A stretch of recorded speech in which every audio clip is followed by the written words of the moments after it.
everyone, so I've got this fun low-cost addition to make to your interior. You've already seen the intro, LED lights. If you already like the interior LED lights in your Model 3, you're gonna love these. They're a lot of fun. You've got a lot more control and options with this app. I show you how to do the entire install. I give you tips that are not in the instructions, options that aren't in the instructions. You're gonna wanna watch the whole thing through. All the links are below as usual. And do not forget the discount code TeslaMark. It will save you the most amount of money, and try it out. It works just about everywhere. So one of the options that I discuss is installing the power in a different spot than the glove box. They call for the glove box, but I show you a different place that I think could work as well and might be better. Keep in mind, all of the power outlets, you know, the USB ports inside your Tesla, they're powered on and off depending on whether the car is active or not. And by active, it could be charging the low voltage battery, or could be communicating with the app, and it will turn on. So that means these LEDs or anything plugged into those, as you already may know, just is on or off. Okay, so keep that in mind. You can obviously turn these LEDs off with the app. And please like and subscribe. I do a lot of these reviews, and I also mess around with my performance Model 3 and try to get the most performance out of it, the most horsepower, so check those videos out too.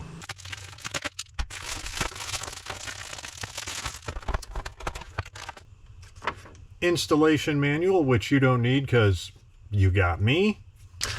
Okay, so this looks like the control module. This is going to give us some power. I believe this goes in the glove box, but we will see. Okay, multiple LED strips, of course. All right, and this looks like the control module. And everything is going to plug into here. All right. Oh, man.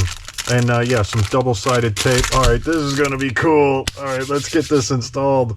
All right, so how do we know which LED goes where? Well, you know, we're going to be mounting one here. We're going to be mounting one here, one on this side, and then one on the dash. So, not that difficult. This short one is going to go up here. The two for these sides here are going to be the same length. So these two, and then this one here is the longer one, and that is going to go on the dash.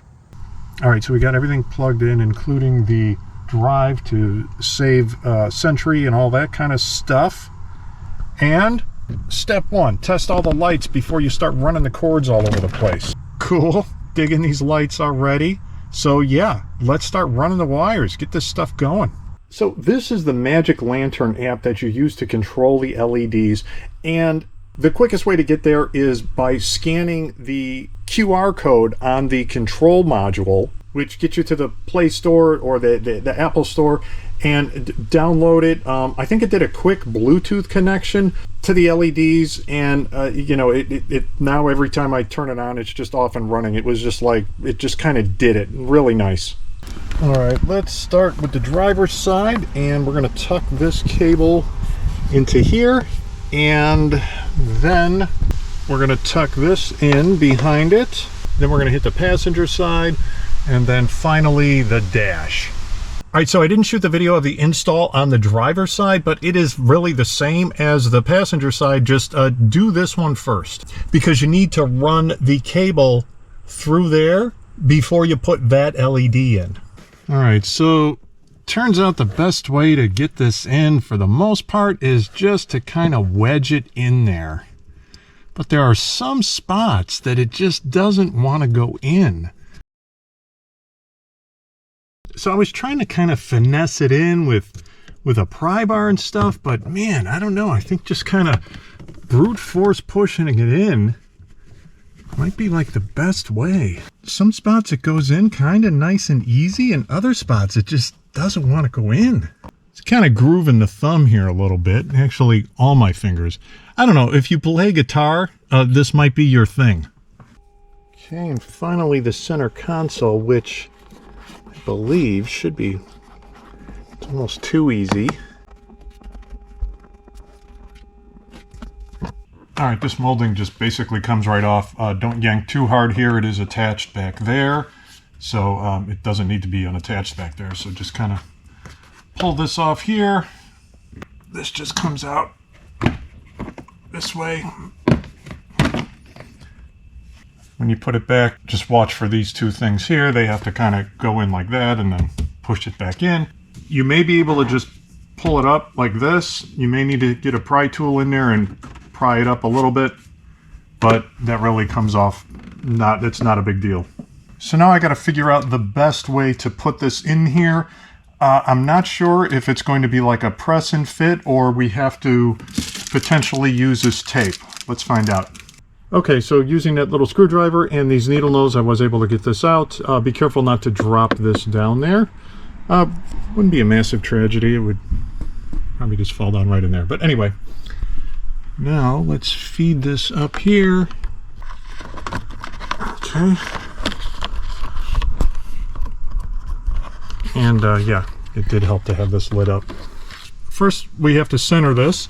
It doesn't go all the way across, so I think it's going to be right around here, but we need to center it, and then we can see how much slack is left and put that clip back in and make sure that we're not going to run into any issues here with the wire. All right, actually I put the clip in, and yeah, there's enough slack here. It looks like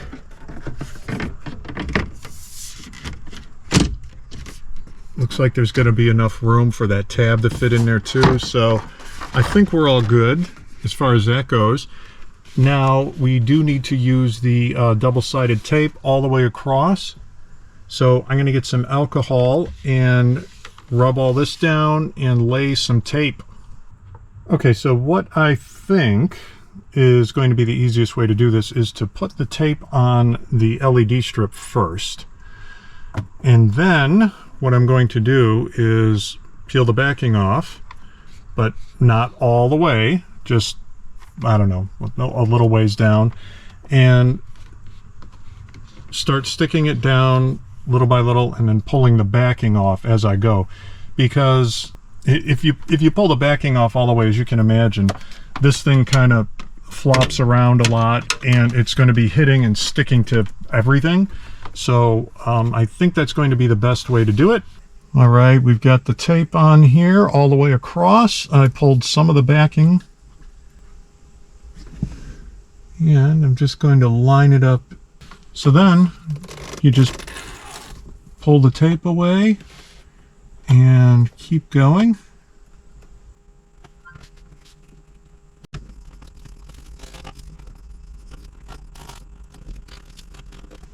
All right, let's bring this wire down here. Tuck it out of the way a little bit. Put the dash back on.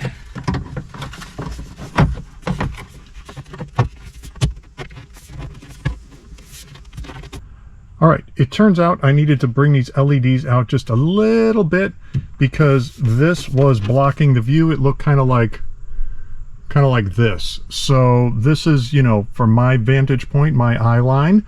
And let me show you what I had to do. So I initially had the LED kind of lined up with this edge, but I had to bring it out just a little bit in order to get the view correct. So keep that in mind when you're putting these LEDs. Just kind of put them in lightly, put the dash back on, and see what the view is, just to make sure that you've got everything, you know, in sight. All right, it's cleanup time for all these wires. So here's the deal. In the US, there is this is not just a panel that can be pried off. So a lot of the instructions, and pretty much all the ones that I've seen from China, just talk about pulling this panel off. It does not pull off. Again, there's an airbag in there, and because there's an airbag in there, they have this little panel pulls off here, and there's one on this side too, and there's two bolts in there, and they are like E-Torx bits, so like external Torx bits, if I remember correctly, like an E10 or something like that. You loosen those bolts and this whole panel can drop down. You got to be careful because there is a wire connected to the airbag. It's not a big deal. I've done it before. But I think we can get away without having to drop this panel down. I think we're going to be able to go in between here and just tuck everything in.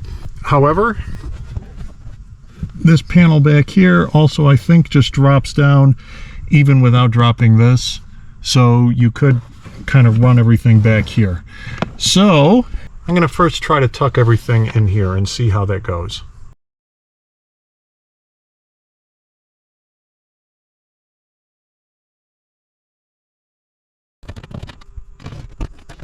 Okay, we are left with this mess, so I am just going to kind of tie these together, maybe tie it to this here, neaten it up, and there's a bunch of room in here, so I'll figure all this out and show you what I did. We should still have plenty of room after this goes on there, you can see. All right, got a couple zip ties, tie everything up, neaten it up, tuck it in, put this back on.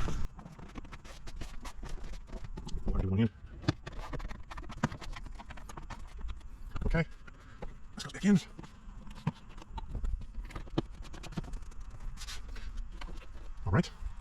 All right, let's check out what everything looks like with the lights out. All right, let's play around with the app a little bit. And I think this turns everything off. Yeah. Okay, that is good to know. All right, check it out. Yeah. I don't know why red is just kind of doing something in here. This is neat.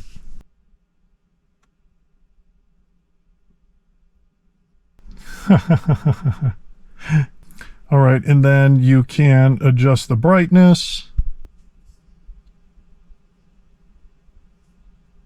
All right, so check this out. Some kind of a autoplay rainbow thing. You can speed it up or slow it down.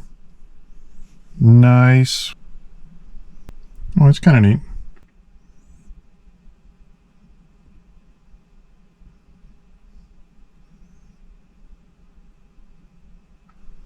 Oh, that's pretty cool.